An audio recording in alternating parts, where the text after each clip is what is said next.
যদি কোনো ব্যক্তি কোরবানি করার সামর্থ্য নাই, সেও কি কোরবানির সওয়াব পেতে পারে? হ্যাঁ, অবশ্যই সেও কোরবানির সওয়াব পেতে পারে। আসসালামু আলাইকুম ওয়া রাহমাতুল্লাহি ওয়া বারাকাতুহু। আলহামদুলিল্লাহি ওয়া কাফা ওয়া সালামুন আলা ইবাদিহিল্লাযীনা ইসতাফা, আম্মা বা'দ। সুপ্রিয় বন্ধুগণ, আমি আপনাদের কাছে আরো একটি নতুন ভিডিও নিয়ে উপস্থিত হয়েছি। যে ভিডিওতে আমরা আরো একটি নতুন মাসআলা নিয়ে আলোচনা করব, নতুন একটা মাসআলা জানবো। যেহেতু সামনে কোরবানির ঈদ, আমরা ইনশাআল্লাহ এ সম্পর্কেই আরেকটি মাসআলা জানবো। চলুন শুরু করি আজকের আমাদের মাসআলার পর্ব। প্রশ্ন হচ্ছে, যদি কোনো ব্যক্তি কোরবানি করার সামর্থ্য নাই, সেও কি কোরবানির সওয়াব পেতে পারে? হ্যাঁ, অবশ্যই সেও কোরবানির সওয়াব পেতে পারে।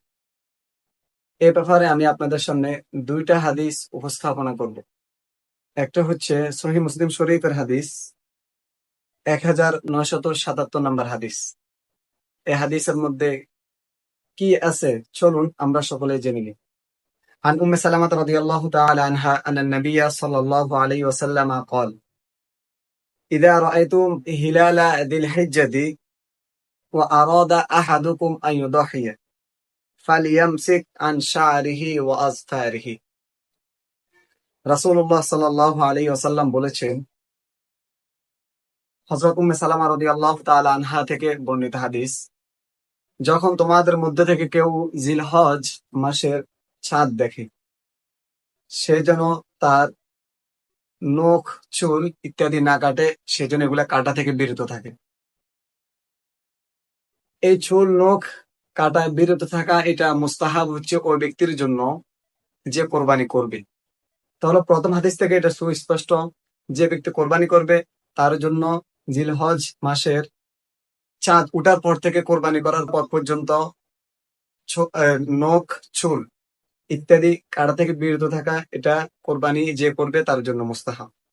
আচ্ছা, এখন আসেন আমরা জানবো যে কোরবানি করবে না তার জন্য কি আমল, এমন কি আমল রয়েছে যেটা করলে কোরবানি না করেও কোরবানির সওয়াব পাওয়া যাবে।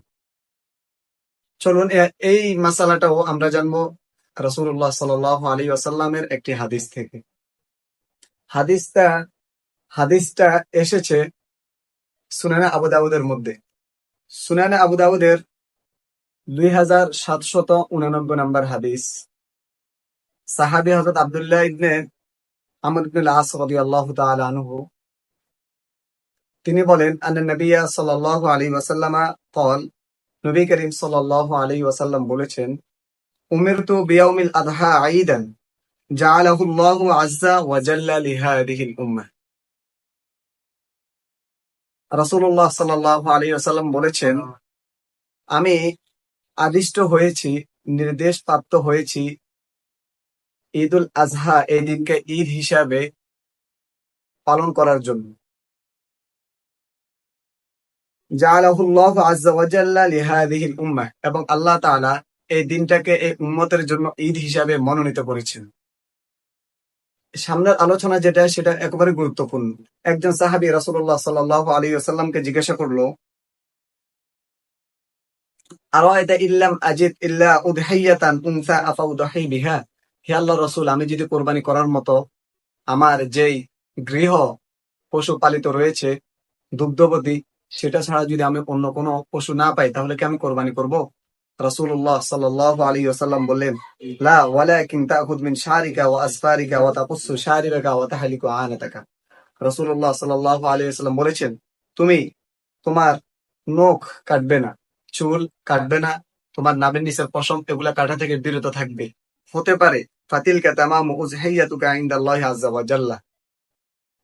এগুলা থেকে বিরত থাকা, এটা তোমার জন্য কোরবানি করার একটা সওয়াব হতে পারে। অর্থাৎ এই হাদিস থেকে যেটা বুঝে আসে, কোন যে ব্যক্তি কোরবানি দেওয়ার সামর্থ্য রাখে না, জিলহজ মাসের চাঁদ উঠার পর থেকে কোরবানি করার পর পর্যন্ত যদি এগুলা থেকে বিরত থাকে এবং কোরবানি করার পর চোখ, নখ, চুল ইত্যাদি কাটে, তাহলে আশা করা যায় যে আল্লাহ তাআলা তাকে একটি কোরবানি করার মতো সওয়াব দান করবে।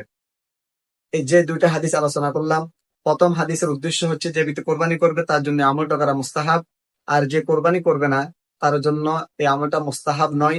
তবে হাদিস থেকে যেটা বুঝে আসে, যদি কোনো ব্যক্তি এই আমলটা করে, হতে পারে আল্লাহ তাআলা তাকে একটি কোরবানি করার মতো সওয়াব দান করবেন। আল্লাহ তাআলা আমাদেরকে এই আমলটা করার তৌফিক দান করেন। আমিন। আসসালামু আলাইকুম ওয়া রাহমাতুল্লাহি ওয়া বারাকাতুহু।